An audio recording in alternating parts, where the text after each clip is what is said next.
Bismillahirrahmanirrahim. Assalamualaikum warahmatullahi wabarakatuh. Berjumpa lagi kita dalam pembelajaran hari ini. Masih di tema 2, persatuan dalam perbedaan. Kita sampai pada subtema 3, bersatu kita teguh. Kita mulai dengan pembelajaran 1. Baik, sebelum kita lanjutkan, mari kita berdoa terlebih dahulu. Persiapan berdoa, berdoa mulai. Selesai. Berikutnya kalian bisa melakukan pembiasaan menyanyikan lagu wajib Indonesia Raya, dilanjutkan dengan membaca Pancasila.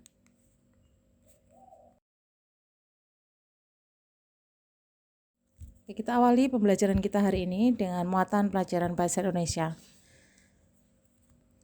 Hari ini kita akan belajar tentang kata baku dan kata tidak baku.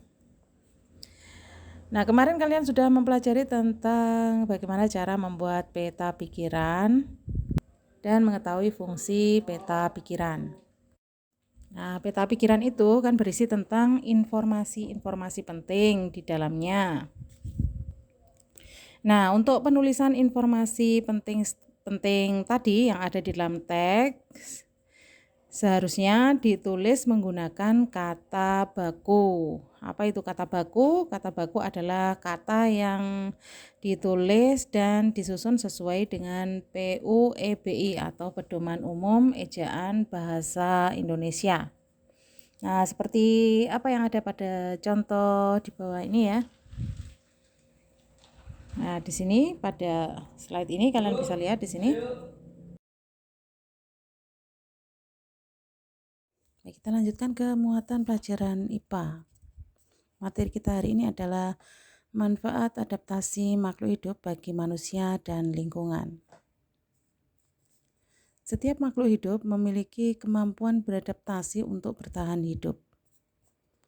Kemampuan itu ditandai dengan bentuk dan struktur khusus dari makhluk hidup tersebut.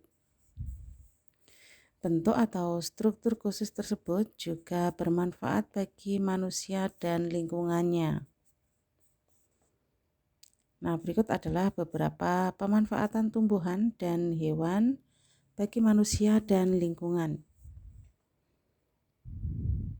Yang pertama, lidah buaya. Lidah buaya memiliki habitat di darat dan mampu bertahan di lingkungan yang kering. Kalian masih ingat? Lidah buaya ini termasuk tumbuhan xerofit, yaitu tumbuhan yang mampu bertahan hidup di lingkungan yang sedikit air. Tumbuhan ini memiliki daun berduri yang berfungsi untuk mengurangi penguapan. Daun yang tebal untuk menyimpan air dan akar yang panjang dan menyebar agar lebih mudah mencari air. Lidah buaya dapat menyerap polusi udara di sekitarnya. Daging lidah buaya pada daunnya ini sering dimanfaatkan oleh manusia, misalnya untuk menyembuhkan luka luar. Bisa juga dimanfaatkan untuk bahan pangan. Berikutnya, tumbuhan bakau. Tumbuhan bakau hidup di pantai. Tumbuhan bakau memiliki akar tunjang yang berfungsi untuk menahan tumbuhan dari terjangan ombak. Tumbuhan bakau bermanfaat bagi lingkungan dan makhluk hidup lain. Akar bakau berfungsi mencegah abrasi di pantai. Perairan di sekitar akar pohon bakau menjadi tempat hidup hewan laut, misalnya ikan dan udang. Berikutnya, manfaat hewan bagi manusia dan lingkungan.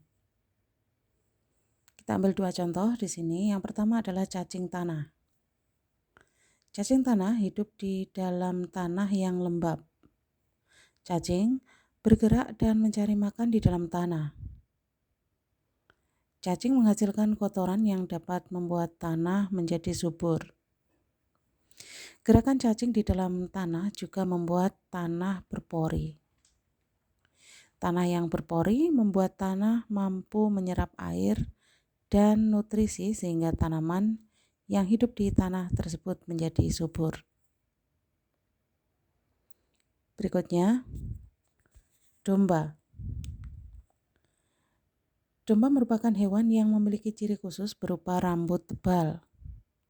Rambut itu berfungsi untuk menghangatkan tubuh saat suhu di lingkungan rendah.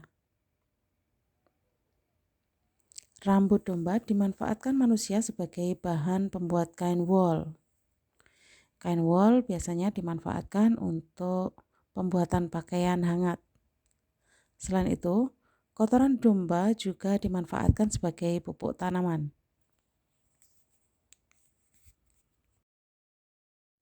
Berikutnya kita lanjutkan ke muatan pelajaran IPS. Materi kita hari ini adalah manfaat kemerdekaan bagi kesejahteraan bangsa Indonesia. Anak-anak, pada masa penjajahan, bangsa Indonesia tidak mendapatkan hak-haknya sebagai warga negara. Bangsa Indonesia juga mengalami kesengsaraan. Setelah kemerdekaan diproklamasikan, kehidupan bangsa Indonesia berangsur membaik. Bangsa Indonesia memulai pembangunan dalam berbagai bidang. Di antaranya adalah bidang pendidikan, perekonomian, sosial, serta pertahanan dan keamanan. Baik, kita bahas satu per satu. Yang pertama, bidang pendidikan. Bangsa Indonesia melaksanakan pembangunan di bidang pendidikan. Pada masa penjajahan, pendidikan hanya dimiliki oleh golongan bangsawan. Selain itu, hanya kaum laki-laki saja yang berhak memperoleh pendidikan. Setelah kemerdekaan, seluruh rakyat Indonesia berhak memperoleh pendidikan yang layak. Pria dan wanita memiliki hak yang sama untuk memperoleh pendidikan. Mereka dapat bersekolah dan memperoleh ilmu pengetahuan sebagai bekal di masa depan. Pendidikan yang layak bagi semua golongan merupakan salah satu tujuan bangsa Indonesia.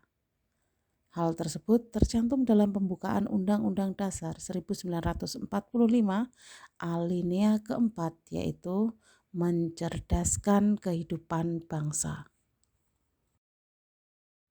Berikutnya, pembangunan di bidang perekonomian. Sebelum merdeka, sebagian besar rakyat Indonesia hidup dalam perekonomian yang sulit. Kebijakan para penjajah amat menyengsarakan rakyat. Bahkan, beberapa kebijakan seperti tanam paksa, kerja rodi, atau romusa menyebabkan kematian rakyat Indonesia. Setelah kemerdekaan, perekonomian Indonesia berhasil dikuasai oleh negara. Pemerintah mulai memperbaiki perekonomian bangsa Indonesia. Rakyat Indonesia dibebaskan untuk melakukan kegiatan ekonomi untuk meningkatkan kesejahteraannya. Hal ini sesuai dengan cita-cita bangsa Indonesia yang tercantum dalam pembukaan Undang-Undang Dasar 1945 alinea kedua, yaitu kemerdekaan negara Indonesia yang merdeka, bersatu, berdaulat, adil, dan makmur. Yang ketiga, pembangunan di bidang sosial. Setelah proklamasi kemerdekaan, setiap rakyat Indonesia memiliki hak dan kewajiban yang sama. Tidak ada lagi pengelompokan rakyat Indonesia seperti pada masa penjajahan. Tidak ada lagi pengelompokan rakyat Indonesia seperti pada masa penjajahan. Setiap suku memiliki derajat yang sama. Keberagaman budaya pun mulai terlihat dan dilestarikan sebagai kekayaan bangsa. Meningkatkan kesejahteraan rakyat memang merupakan tanggung jawab pemerintah. Akan tetapi, sebagai warga negara kita dapat ikut serta meningkatkan kesejahteraan masyarakat sekitar. Misalnya, dengan membuka lapangan pekerjaan untuk mengurangi pengangguran dan mendukung program pemerintah. Kesejahteraan juga dapat berwujud jika warganya hidup rukun.